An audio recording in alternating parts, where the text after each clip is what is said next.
নম্বরে যাব। 2 নম্বরে left hand side equals two দেয়া আছে কি a square ab b square 2a a plus b 2b 1 1 1। এখন দেখো এখানে কি কমন নেয়ার মতো কোনো কিছু পাচ্ছি? আমরা পাচ্ছি না। ফার্স্টে আমরা দেখব কোনো কিছু কমন পাচ্ছি কিনা। যদি কমন না নিতে পারি, কমন নেয়া মানে কি যে ওই নাম্বারটা দিয়ে আমি ভাগ করে দিচ্ছি।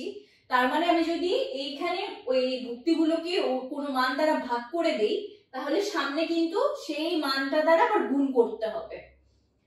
এটা একটা হচ্ছে নির্ণায়কের রুলস। তো এইখানে দেখো কোনো কিছু আমরা কমন নিতে পারছি না, কিন্তু এখানে 3টা 1 আসছে, তাই না, একই সারিতে।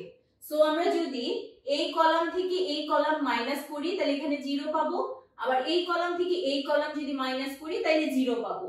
দুইটা 0 পাচ্ছি, তার মানে কি যে আমাকে একটা বিস্তার করলেই হয়ে যাচ্ছে, একটা সহগুণক নিলেই হয়ে যাচ্ছে। আর যদি তোমরা কখনো দেখো যে 0 করতে পারছো না, তখন ম্যাথটা একটু বড় হবে, কিন্তু তোমরা 3টাকে ধরে বিস্তার করলে নির্ণায়কের ভ্যালু চলে আসবে। যদি বাই এনি চান্স 0 করা পসিবল না হয় বা কোনো কিছু কমন নেওয়া পসিবল না হয়, সেই সময়ে তোমরা সেটা করতে পারো। আর এখানে যেহেতু আমি 0 করতে পারবো, সো আমি এখানে কি করি, এই কলাম থেকে এই কলাম মাইনাস করব। a square minus ab 2a minus a minus b 1 minus 1।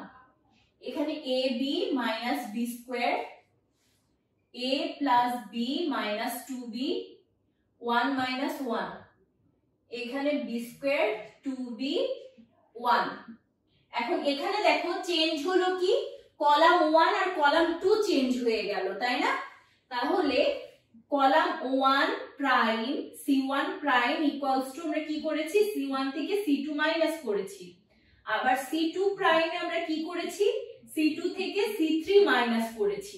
তো এই টাইপের সাইড নোট তোমাদেরকে অবশ্যই দিতে হবে যে তোমরা এখানে কি করলা, এটা মাস্ট। তাহলে এখানে দেখো a যদি কমন নেই তাহলে a মাইনাস b, এখানে 2a, এখানেও a মাইনাস b, এখানে 0। এখানে দেখো যদি b কমন নেই তাহলে কি থাকে, a মাইনাস b, এখানেও পাচ্ছি a মাইনাস b, এখানে 0। এখানে b স্কয়ার 2b 1। এখন দেখো এখানে 0 মানে কি, এটার সাথে a মাইনাস b গুণ আমরা ধরতে পারি না, 0 ইনটু a মাইনাস b কি 0ই তো। আবার এখানেও কি 0 ইনটু a মাইনাস b মানে 0ই তো।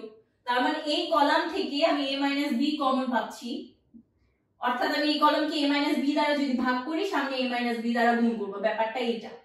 আবার এই কলাম থেকে আমি a মাইনাস b নিতে পারছি, তাই না? তাহলে এই কলাম থেকেও a মাইনাস b নিচ্ছি।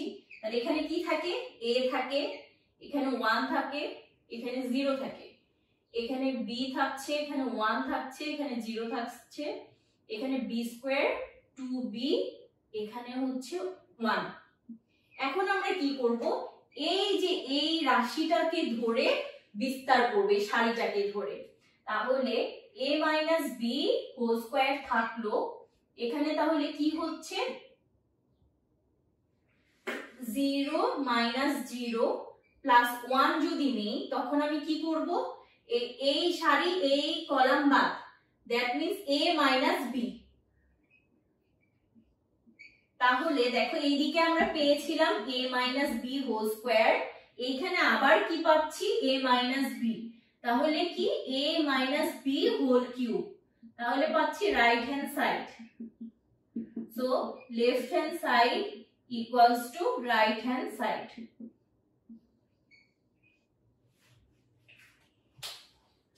3 নম্বর ম্যাথে যাব।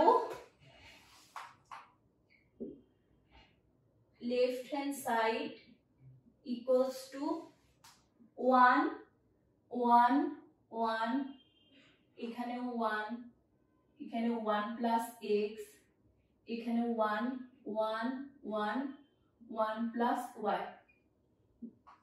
ঠিক আছে? এখন দেখো, এখন তো কলাম কলাম মাইনাস করতে পারো অথবা সারি সারি মাইনাস করতে পারো। এখন যদি আমি সারি সারি মাইনাস করি তাহলে এখানে 1 মাইনাস 1, এখানে 1 মাইনাস 1 মাইনাস x, এখানে 1 মাইনাস 1, আবার এখানে 1 minus 1, 1 plus x minus 1, 1 minus 1 minus y। প্রথম সারি থেকে দ্বিতীয় সারি মাইনাস করলাম, দ্বিতীয় সারি থেকে তৃতীয় সারি মাইনাস করলাম, সেম প্যাটার্নে যেতে হবে। তাহলে 1 1, এখানে 1 প্লাস y থেকে গেল। এখন এখানে দেখো প্রথম রোটা চেঞ্জ হয়ে গেছে, তাই না? তার মানে r1 প্রাইমটা কি হবে? r1 minus r2। আবার দ্বিতীয় রোটাও চেঞ্জ হয়ে গেছে, তাহলে r2 prime equals to r2 minus r3। এখন এখানে আমরা কি পাচ্ছি? 0 0 1, এখানে পাচ্ছি মাইনাস x, এখানে x, এখানে 1, এখানে 0, এখানে মাইনাস y, এখানে 1 প্লাস y। এখন এই দিকে যদি আমরা ধরে বিস্তার করি তাহলে 0 মাইনাস 0 প্লাস 1, এখানে তাহলে কি কি থাকবে? 1 কে ধরে, তার মানে এইটা আর এইটা বাদ, তাহলে এখানে কি হচ্ছে? xy minus 0। সো আমাদের নির্ণয় অ্যান্সার কি আসছে? শুধু xy, যেটা রাইট হ্যান্ড সাইডের ভ্যালু। সো আমরা লিখতে পারবো left hand side equals to right hand side root.